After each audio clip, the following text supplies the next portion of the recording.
Bonjour à toutes et à tous et bienvenue dans Vidéoga Geek. Bonjour Olivia. Bonjour Sébastien et bonjour à toutes et à tous. Vous ne savez pas quoi Olivia? Non Sébastien. Eh bien ce week-end, j'ai joué à Little Big Planet et je n'ai fait que ça. Mais alors, vous n'avez pas pu regarder toutes les informations régionales? Non, je dois bien l'avouer, et je suis au courant de rien. Alors, regardons vite les news.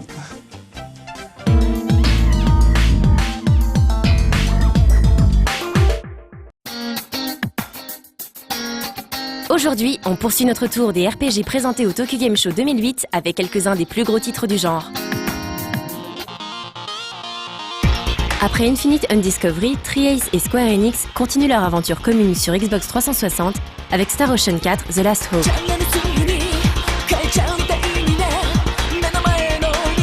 L'histoire de cet épisode se déroule quelques années après la fin de la Troisième Guerre mondiale qui a ravagé en grande partie la Terre. L'humanité cherche donc une nouvelle planète pouvant les accueillir et c'est le début d'une grande aventure spatiale. Petit détail pour les passionnés de la série, le scénario prend place quelques siècles avant l'épisode originel sorti sur Super Famicom à l'époque. The Last Hope est un RPG dans la droite lignée de la série. On retrouve donc des combats en temps réel extrêmement dynamiques, avec la possibilité de switcher facilement entre 4 personnages différents au cours du combat. Le jeu sortira le 19 février prochain au Japon et devrait par la suite bénéficier d'une localisation entièrement en français.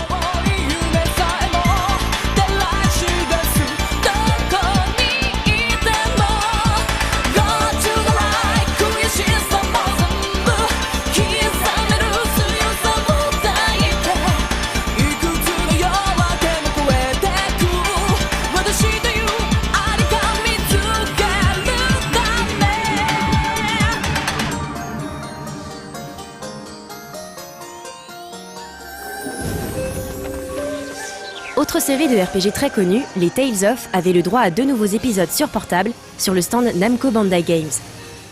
Le premier d'entre eux est le deuxième volet de Tales of the World Radiant Mythology. Il s'agit à nouveau d'un dungeon RPG qui réunira plus d'une 50aine de personnages de la série. Le jeu est prévu pour la fin du mois de janvier au Japon.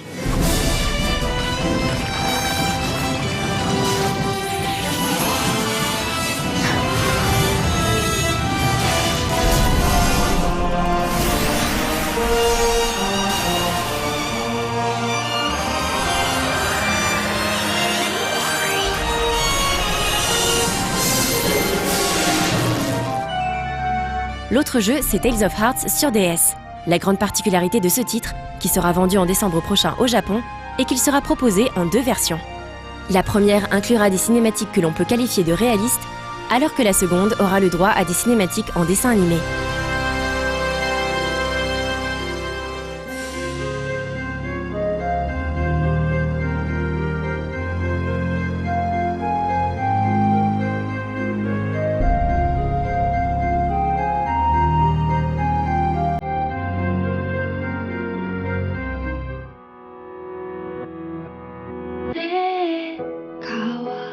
Toujours chez Namco, Fragile était également exposé. Le jeu mise avant tout sur son ambiance sombre, un fait rare pour un jeu Wii. Le joueur incarnera Seto, un jeune homme explorant les ruines d'une ville fantôme à la recherche d'une jeune fille. Au cours des recherches, il sera possible de s'équiper d'une lampe torche ou encore d'un détecteur de métaux que l'on dirigera grâce à la Wiimote, bien évidemment. En revanche, le système de combat n'utilisera a priori pas le capteur de mouvement de la manette. C'est le bouton A qui servira pour attaquer ses ennemis, quelle que soit l'arme. En ce qui concerne les graphismes, on peut s'attendre à du lourd, car les développeurs du jeu, Tri Crescendo, ont déjà acquis une petite notoriété grâce au très joli Eternal Sonata.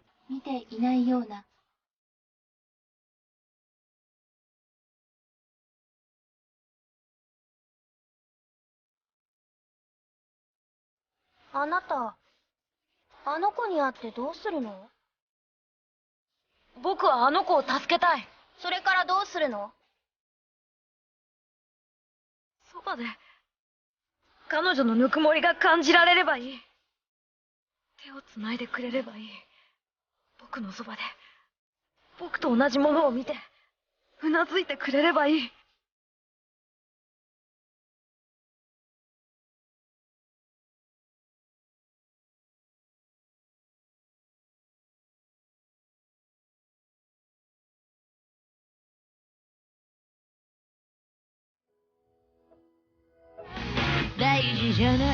Un peu moins attendu, Destiny Links est un action RPG en 2D qui donnera la possibilité à 4 joueurs de participer simultanément à l'aventure via le Wi-Fi.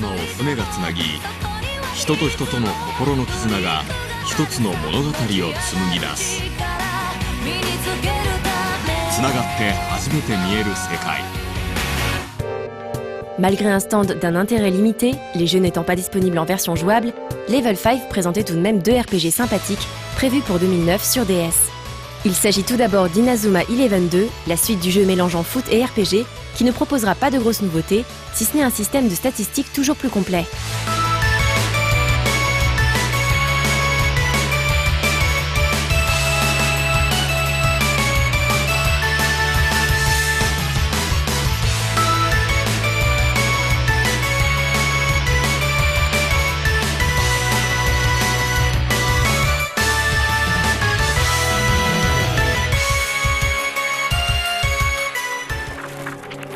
Le deuxième jeu, c'est Ni no Kuni The Another World.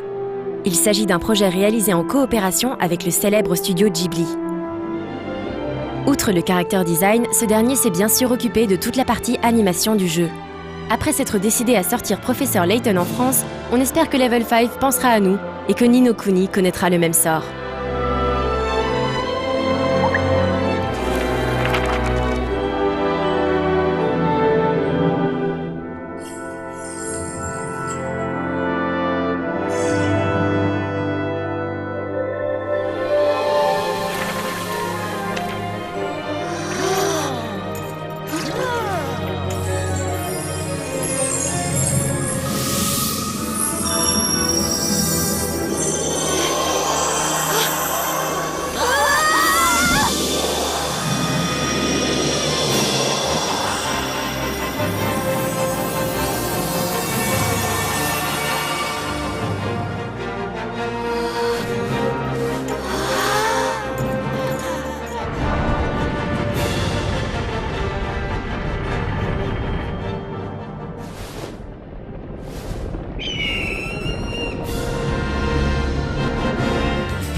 À peine Phantasy Star Portable sorti, Sega présentait un nouveau jeu de la licence sur DS. Phantasy Star Zero reprend tout ce qui avait fait le succès de ses prédécesseurs, tout en y intégrant l'utilisation du stylet dans les phases de T-Chat. C'est effectivement beaucoup plus intuitif qu'un clavier virtuel, et cela permet aussi de faire des petits dessins que l'on pourra mémoriser comme dans PictoChat.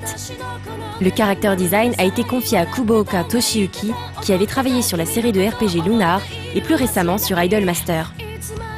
Il sera aussi possible de jouer à 4 en Wi-Fi. Le jeu est prévu pour la fin de l'année au Japon.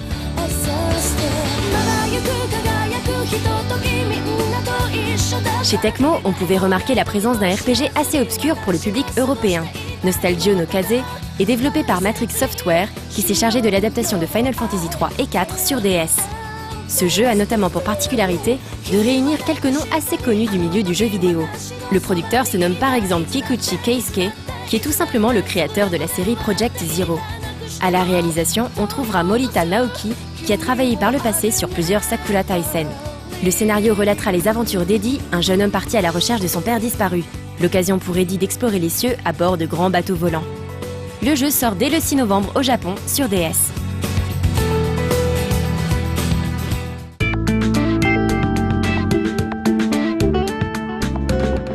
Oh là là, c'était de très belles news. Merci Olivia. Merci Sébastien.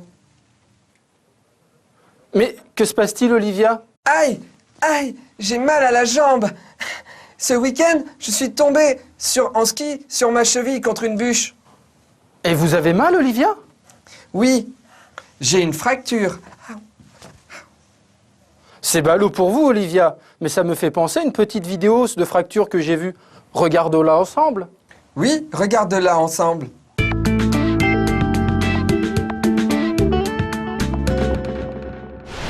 Depuis de nombreuses années maintenant, LucasArts se peine pour retrouver son lustre d'antan. Il faut dire qu'en dehors de la tripotée de jeux issus de l'univers Star Wars, l'éditeur américain a bien du mal à renouveler son catalogue. Pourtant, l'annonce faite par LucasArts il y a de cela 2 ans, de la signature d'un accord avec Day One Studios pour le développement d'une toute nouvelle licence avait de quoi redonner espoir aux joueurs. Pour information, Day One Studios s'est occupé du portage sur console, du FPS Fear, mais également des 2 épisodes sur Xbox de la série Mecha Salt. Le jeu sort dès le 6 novembre au Japon sur DS. des jeux très bien accueillis dans l'ensemble. C'est donc en ce mois d'octobre 2008 que débarque ce nouveau jeu. Il se nomme Fracture et se veut innovant au niveau de son gameplay grâce à un système permettant de déformer le terrain à volonté. Une fonctionnalité annoncée comme révolutionnaire qui devait avoir une influence directe sur sa manière de combattre et de se déplacer. Mais qu'en est-il vraiment ?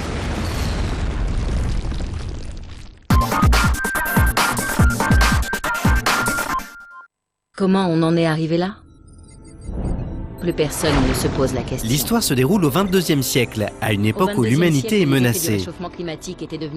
Les efforts consentis par les hommes au cours des siècles précédents n'ont pas été suffisants. La fonte de la calotte glaciaire, les multiples changements de température au cours des différentes époques, ainsi que les phénomènes météorologiques d'une extrême violence, n'ont eu de cesse de bouleverser le quotidien de millions de personnes. Les conséquences sont dramatiques. La montée des eaux a englouti une partie des États-Unis qui se retrouve coupée en deux au sens propre comme au sens figuré. En effet, pour pallier ces problèmes, les humains ont opté pour deux solutions radicalement différentes. Les Pacificains, comprenez les habitants des États de l'Ouest, ont choisi de modifier l'ADN des humains pour les rendre résistants face à ces changements d'ordre écologique et climatique. De l'autre côté, l'Alliance Atlantique a pris le parti de se servir de la cybernétique pour renforcer l'homme. Deux conceptions de la vie complètement opposées qui ont conduit les Pacificains à faire sécession et à rentrer en conflit avec l'Alliance Atlantique. Cette dernière a d'ailleurs fait voter sur son territoire une loi interdisant les modifications génétiques. Un signe fort qu'entre les deux camps, la guerre ne pouvait qu'éclater. Évidemment, le joueur va devoir prendre part à l'affrontement et c'est aux côtés de l'Alliance Atlantique qu'il se bat. On incarne Jet Brody, un soldat équipé d'une armure high-tech extrêmement résistante et d'armes technologiques dernier cri. Bon, pour ceux qui en douteraient, on tient à vous rassurer. Al Gore n'a pas participé à l'élaboration du scénario de Fracture. En revanche, les scénaristes du jeu semblent avoir été grandement influencés par Une vérité qui dérange, le film de l'ancien candidat à la Maison-Blanche. En tout cas, l'histoire ne tient pas une grande importance dans le jeu tant elle se révèle être simpliste. Elle se résume en fait à quelques mots. Des gentils, des méchants et une guerre qui est un bon prétexte pour utiliser toutes sortes d'armes destructrices sur les ennemis. Sheridan, qui, selon le président, doit à tout prix être capturé.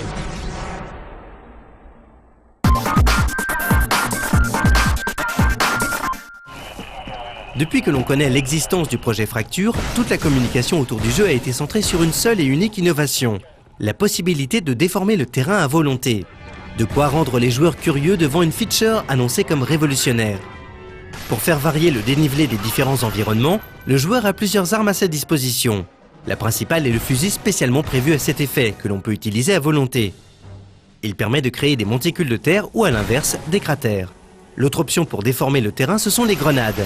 Il en existe de 4 types différents, chacune ayant une fonction particulière. 2 d'entre elles ont d'ailleurs les mêmes capacités que l'arme de base, à savoir surélever ou creuser le sol. Mais ce sont les 2 autres qui sont les plus intéressantes. La grenade Spike permet de créer une sorte de colonne de roche, alors que la grenade Vortex donne, elle, la possibilité aux joueurs de semer temporairement le chaos en aspirant tout ce qui se trouve à l'écran.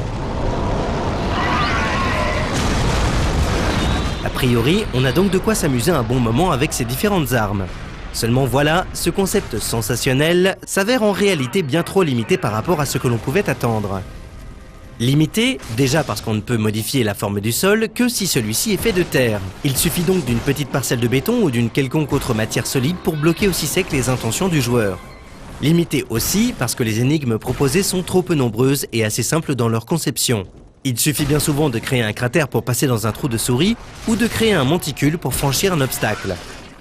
Pour le reste, on ne modifiera la configuration des lieux que pour se mettre à couvert lors des offensives ennemies. Cela permet notamment de recharger sa vie paisiblement planquée derrière sa dernière création artistique. Et c'est à peu près tout. Car piéger les méchants pacificains en creusant le sol ou les projeter en l'air suite à la formation d'une mini-colline, ce n'est finalement pas très efficace. De toute façon, l'intelligence artificielle ne devrait pas mettre à mal les joueurs tant les ennemis peinent à se rendre dangereux. On mourra en effet le plus souvent à cause de la confusion régnant sur le lieu du combat qu'en raison d'une action brillante de l'adversaire. En effet, si l'IA est défaillante, le nombre de pacificains souhaitant en découdre avec le joueur se compte bien souvent par dizaines. Ajoutez à cela le fait que le joueur aura tendance à déformer le sol pour se cacher, et on obtient des situations on ne peut plus confuses, conduisant à des morts assez frustrantes.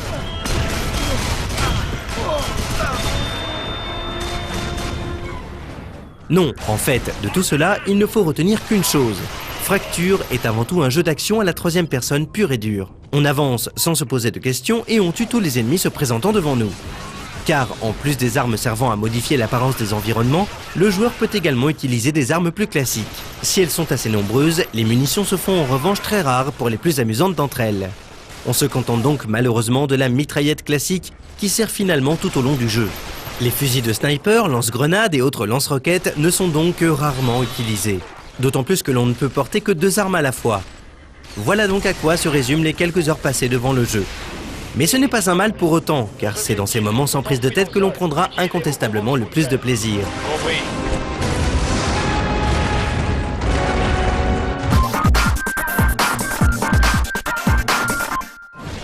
Fracture est loin d'être un des gros jeux de cette fin d'année et ne restera pas comme un titre majeur du catalogue de LucasArts.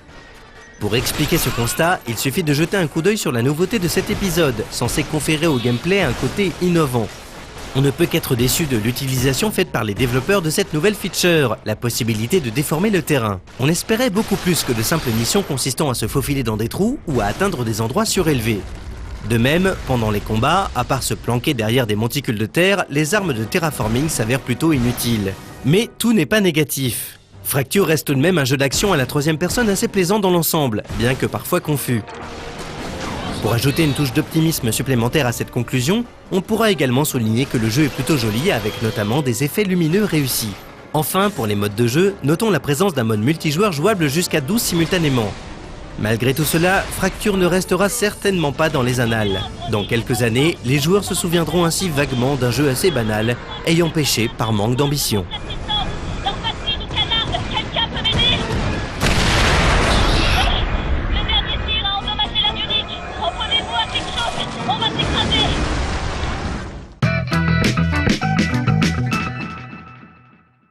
Vous allez mieux, Olivia?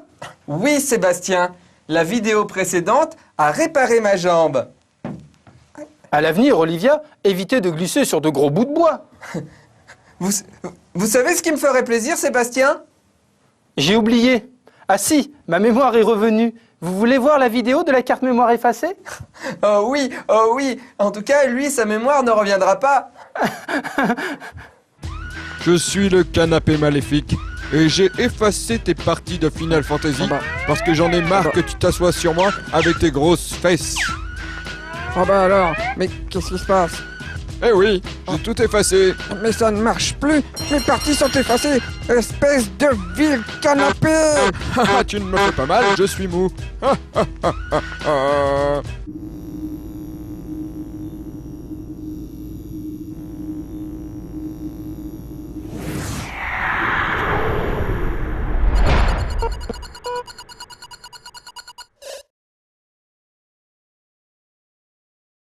Previously, on la minute des geeks. Objection! Parce qu'en fait, Urde, Skuld et Belle Dandy d'Amay Goddess, en fait, elles habitent au pôle Nord avec le Père Noël. Et elles fabriquent des jouets avec les elfes, et en fait, elles prennent des petits morceaux d'écorce d'arbres rigolos, et elles en font des hommes avec. Et ceux qui sont petits, ils ont été faits avec des acacias. Objection! Les dieux eurent de nombreux rejetons avec les géants, et l'un d'entre eux est le demi-frère d'Odin, Loki. Accepté parmi les dieux, mais incarnant le chaos à l'image des géants dont il est issu, Loki va passer son temps à foutre le bordel. Par exemple, il va orchestrer la mort de Balder, un des fils d'Odin que tout le monde adorait, ce qui avait le chic d'énerver Loki. Les dieux finissent par enchaîner Loki au fond d'une grotte, mais la mort de Balder marque le début de la fin. Le chaos s'empare inexorablement de la Terre. Les guerres fratricides se multiplient, tandis que tous s'adonnent au vice et à la luxure. Puis commence un hiver surnaturel qui dure 3 années, pendant lesquelles le soleil ne brille pas. Des tempêtes se déchaînent, des cataclysmes secouent la Terre. L'heure du crépuscule des dieux a sonné. Libéré de sa prison, Loki mène l'armée des géants contre Asgard, accompagné des légions mort-vivantes de sa fille, la déesse des enfers, Hel. De leur côté, Aesir et Vanir joignent leurs forces pour combattre les forces du chaos. Tous s'avancent vers la plaine de Vigrid pour le combat final, où les deux parties vont s'auto-annihiler. Le loup Fenrir, un autre rejeton monstrueux de Loki, avale le soleil, puis Odin, avant d'être tué par Vidar. Thor terrasse le serpent et Jormungandr, qui a empoisonné l'arbre Yggdrasil, mais meurt à cause du venin de la bête. Heimdall est tué par Loki, mais parvient à lui infliger une blessure qui finira par provoquer le trépas du dieu du chaos, dernier à mourir. Finalement, ce sont les 9 mondes qui sont ravagés quand Yggdrasil s'effondre et que Surt, le géant du feu, vous savez, celui qui était né de la sueur, engouffre l'univers dans les flammes. Mais un nouveau monde renaît. 2 humains ont survécu, Lif et Lefthrazir, protégés des flammes par le feuillage de l'arbre de vie. Et le dieu Balder va également ressusciter afin de protéger cette nouvelle humanité. Et ainsi se termine cette 4e Minute du Geek consacrée à la mythologie nordique, qui n'aura fait bien sûr qu'effleurer le sujet, mais qui, avec un peu de chance, vous aura appris 2-3 trucs.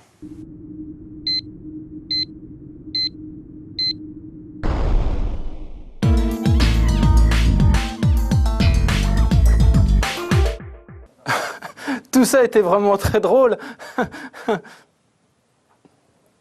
Mais que se passe-t-il, Sébastien? Vous riez? Oui, je viens de me rappeler que vous vous êtes fait mal.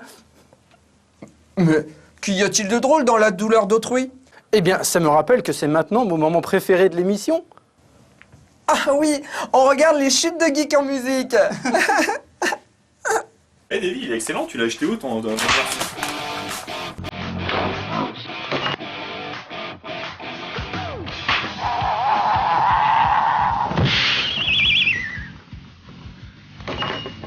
Visez la tête, la tête, là. Oh.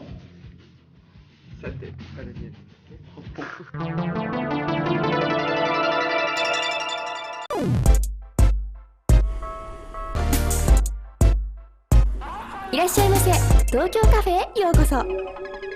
Alors, qu'est-ce que ce sera aujourd'hui? Salut tout le monde, c'est Suzuka. 今日はですね、みんなには先週見てもらった TGS のパート2を見てもらっちゃおうと思います。さあ、TGS ズミルイップ楽しんでね。右に行きたい。モンハントリーのところに行きたい。モンハントリー。カメラさんついてきてくださいね。さあ、ちょっとごめんなさい。通ります。すいません。こうね、ちゃんとプレスのシールを見せつけながら入ると簡単に入れます。ということで、大人気シリーズモンスターハンター3でございます。今回私実は正直申しまして、モンスターハンター全然詳しくないんですけど、海が舞台なのかなグッズもね、飾ってありますね。これもファンにはたまらないね。モンハンのキャラクター可愛いもんね。で、東京ゲームショウの私何が好きかって、こうデコレーションがね、私各ブースさんみんな凝っててね、すごい大好きなんですよ。だって見てモンハンなんてさ、このさお魚いっぱいぶら下がっちゃってんの。私もこれお部屋に欲しい。お部屋のインテリアに超欲しい。もちろん生魚じゃなくて作り物ですお姉さんもね、南の島みたいな服装をしてらっしゃって可愛いですね。モンスターハンターだね。カバンをプレゼントしてるみたいだねね、ファンにはたまらない。さっきさ、ああやって看板に何分待ちって出てたじゃない。で、こうやってほんのちょこっと遊ぶためだけにもう何時間も待ったりとかしなきゃいけないんですね。人気ゲームはほんと並ばなきゃいけないの。もうほんとね、この中にいるだけで疲れるわ、私。だってね、ごめんね、いつも東京カフェでみんなね、静かなペラペラペラペラよく喋るなって思ってると思うの。そうなんだけど、私だったら無口になっちゃってさ、なんかこんなだもん。ごめんなさい。なんでね、またこうやって混雑するかっていうと、こうやって可愛いコンパニオンの女の子のことをこうみんなが立ち止まって写真を撮るんですよ。それがまたちょっとね、道の渋滞を生んでます。これどうすんの撮った写真コレクションって感じ。女の子コレクションみたいな。やっとこう会場と会場の間をつながってる通路に来ました。でもね、その通路も人がねたくさんなの。なんでかっていうと、こうコスプレをして楽しんでる人たちがここで写真撮影会をやってるんですね。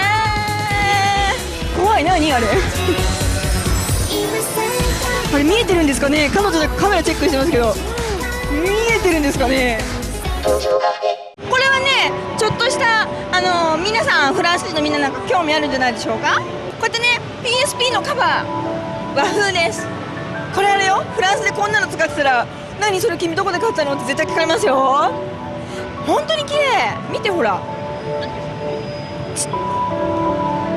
かわいいね。これもしかもね、ただでさえ PSP だけでもいろんな形があるんですね。これいいね。 DS のもあるし、 iPod のカバーなんかもあります。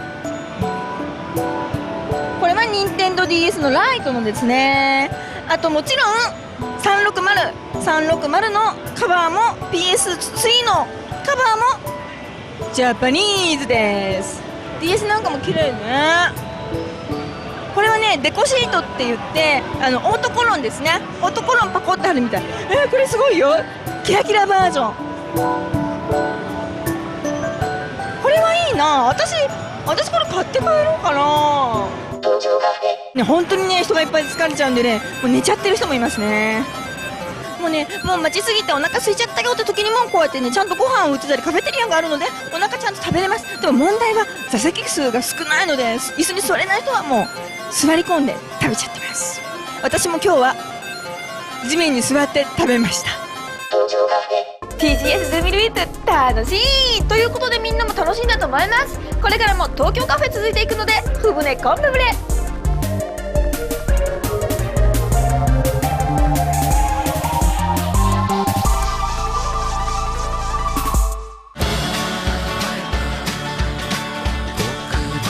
Voilà, notre émission se termine. Oui. Mais on va vite se retrouver.